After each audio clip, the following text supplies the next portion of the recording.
Narinig nyo na yung kasabihan, di ba? Health is wealth, di ba? Pag pinapapili ang tao, dapat ba maging healthy o wealthy? Sasabihin nila healthy.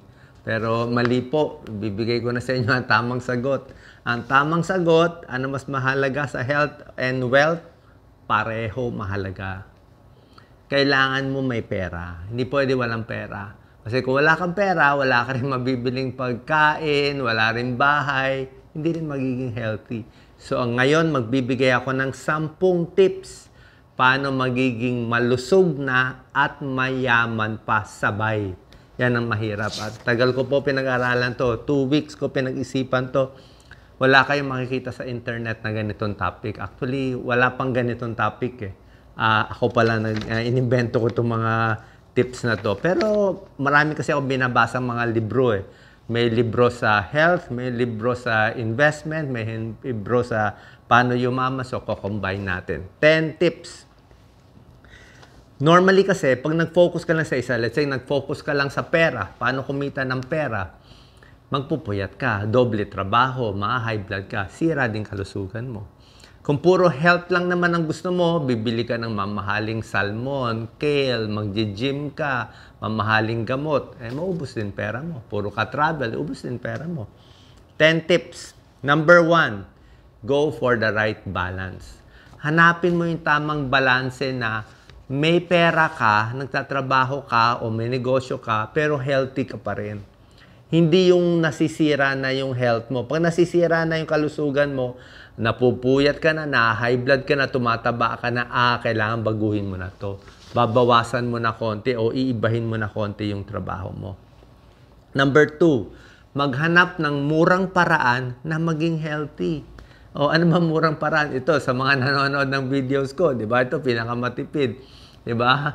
Nakatipid kayo ng ilang consult, di ba? Lalo na kung simple na may sakit mo, pwede nyo na makuha dito sa akin. Pero, lagi ko naman sinasabi, pag malala ang sakit, pag matagal ang mga sintomas, dapat magpa-check up sa doktor. Pero at least, napaliwanag ko na rin yon kung minsan hindi masyado napaliwanag nung mga doktor ninyo. Other ways, tipid tips to be healthy, lose weight, magpapayat, di ba? Bawas lang kain, di ba? So, pag bawas kain ka, mas matipid ka, papayat ka pa. Iwas sa mga junk food, mga chicherya, di ba? Titipid ka pa. Soft drinks, bawasan, energy drinks. Lalo ko ba maging healthy? Tubig, di ba? Mas maganda pa ang tubig. Ito, sa mga misis, sabihin mo si mister, stop smoking. Tigil bisyo, di ba? Pag nag-stop smoking, laking matitipid. Tigil alak, puro inuman, alak, bisyo. Diba? Pero pag galit ka sa mister mo, saya mo, sabi mo, sige, manigarilyo ka pa. Bahala ka, umiksi ang buhay mo. So anyway, stop smoking, alcohol, hanap ng masustansya at murang pagkain tulad ng munggo, kangkong, toko, at kumain sa bahay. Yung pagkain sa bahay, mas healthy, mas bawas alat, at mas malinis pa, at mas mura pa kaysa kain sa labas. Number 3, mix to ng health and wealth. Number 3, invest in yourself. Mag-invest ka sa sarili mo. Habang bata pa. Yan ang panalo ng mga kabataan eh. Ang haba ng oras nyo. Ang haba ng buhay nyo. Invest in yourself. Mag-aral ka. Paggalingin mo skills mo. Diba? Pag magaling ka magturo, diba? Hilig mo magturo, pwede ka maging teacher. Hilig mo tumulong. Parang ako, gusto ko lang tumulong kahit di ako binabayaran. Pwede ka sa medical profession, health-related profession, doktor o nurse. Mahilig ka mag-drawing, doon ka sa mga profession ng baka fine arts o architecture. Mahilig ka kumanta. Diba? Pwede ka maging singer, pero dapat babayaran ka sa pagkanta mo. Pag hindi ka binabayaran ng tao habang kumakanta ka, naiinis sila sa iyo pag kumakanta ka, huwag ka na kumanta. Kailangan kumikita ka rin. Number 4, hanapin mo yung passion and profession mo. Find your passion and profession. Anong ibig sabihin? Yung passion, yung gusto mo gawin kahit hindi ka babayaran. Parang ito, ang gusto ko lang naman makaturo eh. Ang pinakagusto kong TV show nun, yung Kapwa Ko Mahal Ko, ni Orly Mercado, Rosa Rosal. Diba? Tulong lang sila, maraming mahihirap. Yun lang ako. Happy na ako doon. Kahit di ako bayaran, Kaya nga ito nga, 30 years na akong doktor, wala nga ako sinisingil na professional fee. Wala po kami professional fee. Sabi ko nga, talagang palugi ako nito. So, no pay, gusto ko lang gawin. Pero, kung nagagawa mo yung passion mo, kung ano man yun, tapos gagawin mo pang profession at binabayaran ka pa, mas maganda yun. Diba? Let's say yung trabaho mo, may trabaho ka, let's say mekaniko ka, gusto mo rin talaga magkalikot-kalikot eh. So maganda yun. Happy ka sa pag-ayos ng kotse, binabayaran ka pa. Diba? Happy ka sa pagkausap sa maraming tao, maraming kaibigan, salesman ka pa, o salesperson ka, o marketing ka. So pag na-mix mo yung profession mo at passion mo, yan ang tinatawag sa Japan na ikigai. Ikigai is na-mix mo, nahanap mo na yung purpose mo sa buhay. Nagagawa mo na yung gusto mo, na happy ka. Ang problema sa atin, maraming kababayan natin hindi happy sa trabaho nila, di ba? Sumasweldo lang, o 9 to 5, pero hindi sila happy. So, hindi ka rin healthy noon kasi hindi ka happy. Stress ka, inis ka, galit ka lang sa amo mo. So, walang purpose eh. Dapat love your work. Kung walang choice, pilitin mo i-love your work. Tsaka hindi ka magre-retire pag ganito, di ba? Wala na rin. Tuloy-tuloy kasi happy ka sa ginagawa mo. Masahaba pa buhay mo. Number 5, dapat mag-ingat sa pera. Magtipid sa pera. Okay? Tipid. Huwag magpapaskam. Tulad nga sabi ko nga napakahirap mag-ipon ng pera para makaipon ka ng 50,000, 100,000. It takes several years maipon mo. Ang hirap gumawa ng, kumbaga sa Lego, kaya gumagawa ka ng Lego blocks. Ang hirap itayo yung Lego na tower, pero isang palo lang, bagsak na agad. Ang hirap mag-ipon ng 100,000, 200,000. Ang hirap. Pero gusto mo magpa-scam, i-invest mo sa kung saan-saan. Magpaloko ka, di ba? Huwag mong ipapagalaw. Dapat walang scam, doon lang tayo sa dahan-dahan na pagkita na safe. Huwag magpapaloko. Dapat itago mo lang pera mo. Kung pwede nga sa bangko, pinaka-safe. Yung iba kasi, kayod ng kayod. Okay? Kayod ng kayod para kumita, kaya lang party naman ang party. So, hindi rin maganda. Okay? Yun, si Doc Lisa yung nakabagsak noon. So, yan. Number 6. Ito, long life. Dapat mahaba ang buhay mo. Dapat mapahaba mo yung buhay mo ng 10 years, 20 years, lampas pa sa life expectancy mo. Kung ang nanay mo, tatay mo, umabot ng 70 years old, abutin mo 80. Bakit? Ang secret ng mayaman, ang secret ng investment ay mahabang panahon. Mas mahaba buhay mo, mas mayaman ka. Yan ang secret. Common sense pero hindi ito naintindihan na iba. Palagay natin, meron kang kaibigan, baka kakompetensya. Hindi ko naman sinasabi kaaway mo. Itong kaaway mo, let's say, meron siyang lupa. Okay, may lupa siya. At 60 years old, kunwari, halaga na lupa niya, 2 million pesos. Oh, mayaman siya, 2 million, lupa niya. Kaya lang hindi siya healthy eh. Hindi siya nakikinig sa tips natin eh, di ba? Medyo minalas eh. Kunwari, namatay siya at 60, may 2 million siya. Pero ikaw, at 60 years old, ang lupa na bili mo, maliit lang. Meron ka rin lupa, pero halaga na lupa mo, 1 million lang. Oh, mas talo ka. So, sino panalo sa inyo? Siya, 2 million yung lupa niya. Malaki, ikaw, 1 million lang. Oh, panalo siya at 60 years old. Kaya lang maaga siya namatay. Diba? Ikaw, umabot ka pa ng 70 years old. 80 years old. Oh, magkano na yung lupa mo at 70, 80 years old? Yung 1 million na lupa, after 10 years, 20 years, malamang 4 million na yun. Umabot ka pa ng 85 years old o 90 years old, baka 6 million na yun. So, in the end, 6 million ang halaga mo. Meron ka pang pera sa bangko na compounding interest, yung maliit. Kaya rin, nakaipon ka ng 1 million sa bangko. In mga 14 years, magdo-double yun eh. Ganun kabagal ang double your money sa 5% interest sa time deposit. Pero pwede na yun. 5% time deposit, 14 years, 1 million. Oh, mas marami ka pang pera kasi nga mas mahaba ang buhay. Kaya nga, ang secret is to outlive your enemies. Kung may kaaway ka, i-outlive mo. Mas mahaba buhay mo, mas panalo ka. Pero pinakamaganda, walang enemy. Diba? Kaya ayaw natin makipag-away. Number 7, maghanap ka ng safe ways to earn money. Legal ways to earn money. Tsaka yung medyo kaya mo gawin na hindi masyadong mabigat sa'yo. Ang pinapayo ko kasi, maganda yung pagkita ng pera. Dahan-dahan at matagal na panahon. Dahan-dahan at matagal na panahon. Yan ang opposite sa gusto ng kababayan natin.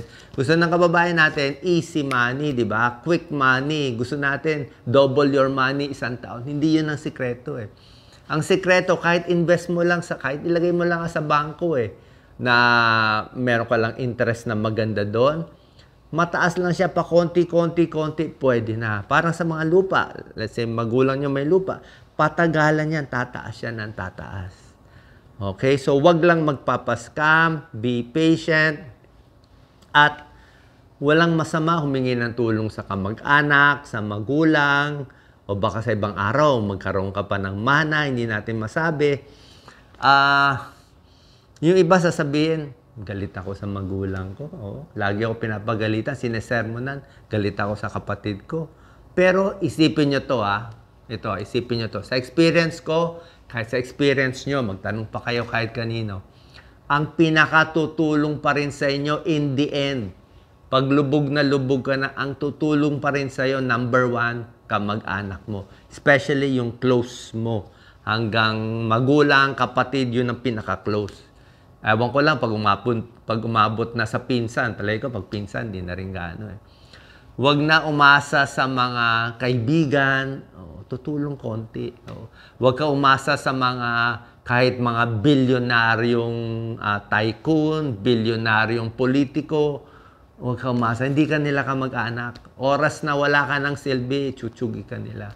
Walang Iba pa rin talaga. Let's say may magulang ka, mahirap nga magulang mo. Malay mo, meron silang maliit na lupa sa probinsya. Isang araw, ipapamana din naman nila yun eh. Kanino nila papamana kundi sa mga anak nila. Hindi naman nila papamana sa hindi nila kakilala. Kaya tiisin mo na yung sermon at sigaw at ng mama mo at tatay mo. Okay na yun. Kasi sila pa rin ang most tutulong sa'yo. Okay? Tapos syempre, mas maganda hindi uutang habang umpisa pa lang. Kasi kung bata ka pa lang, utang ka na ng utang, paano ka makakaipon? Kailangan mo muna yung unang ipon eh. Pag meron ka unang ipon sa edad 30, 40s, yun ang papadamihin mo. Para pagdating mo na senior, may pera ka na. Number 8, be nice to others. Simple lang to, libre to, di ba? Be nice to others. Ito ang mga ugali daw ng yumayaman. Base ito sa maraming books. Ugali ng yumayaman, be kind, mabait. Be humble, mapagkumbaba. Be empathetic, may empathy o nakakaunawa ng iba. Ang kabaliktaran nito ng be kind, be humble, be empathetic ay yung mayayabang. Mayayabang at masusungit at mainggitin. Kasi dadami ang kaaway mo. Dadami ang kaaway mo. Yung mga nagbabash, naninira, ang dami-dami sa atin yan. Nagko-comment, ang sarap-sarap manira, diba? Gustong-gusto nyo. Pero, walang panalo eh. Kasi usually, yung mga sinulat mo o yung mga siniraan mo before, babalik yun sa iyo eh. Hindi mo. Tsaka wala naman taong perfect na good, perfect na bad. Hindi naman natin kilala yung mga artista, yung mga politiko. Hayaan mo na sila sa buhay nila. Kasi dadami lang kaaway mo. Tsaka pag nanira ka sa ibang araw, tayo rin naman lulubog. Yan ang gulong ng buhay. Kung tayo lulubog, tayo rin naman babanatan. Mas bumanat ka noon, mas babanatan ka rin ng ibang tao. Walang kakampi sa inyo in the end.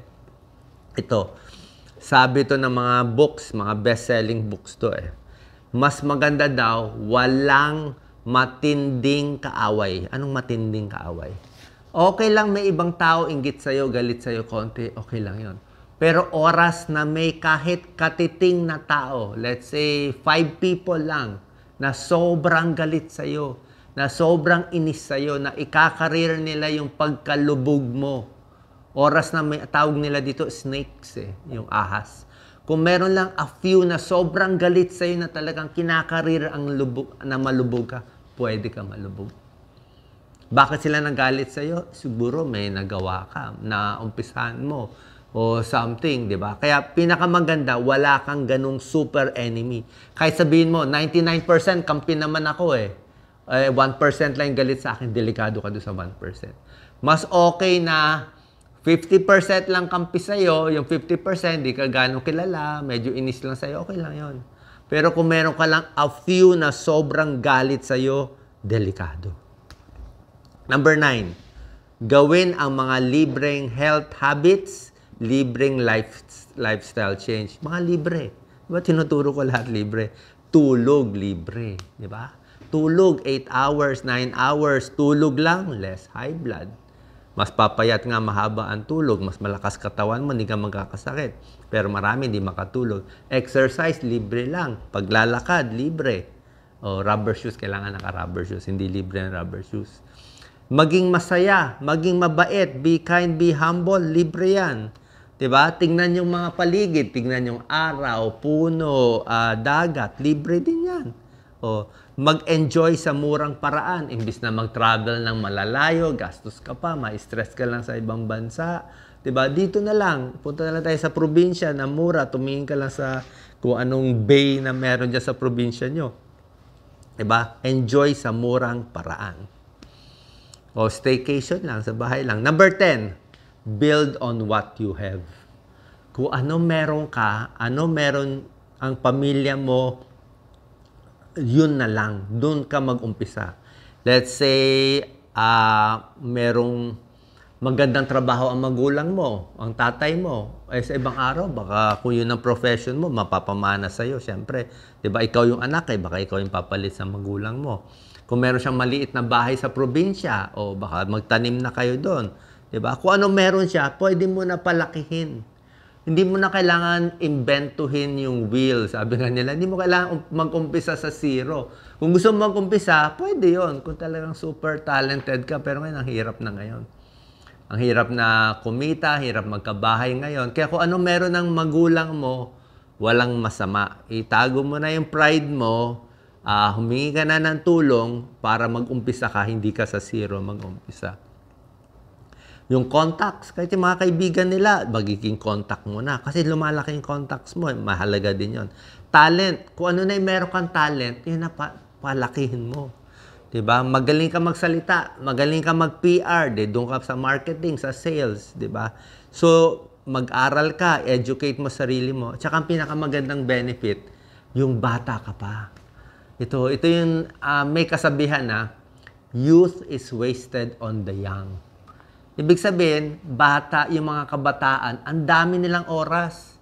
Kung 30 years old ka pa lang, kahit wala kang pera, okay lang. Huwag ka mainggit sa 60 years old na maraming pera. Kasi may 30 years ka pa na tatahakin . Diba? So, dapat yung kabataan habang bata pa, nag-iisip kayo ng bagay na mag-i-improve kayo. Okay? So, sana nakatulong tong tips natin. At syempre, dagdag ko na rin, regular check-up na pakahalaga. Huwag lang tayong matsambahan ng sakit. At good lifestyle change. Mga magagandang lifestyle. Sana po nakatulong tong video. Share po natin sa ating kababayan. God bless po.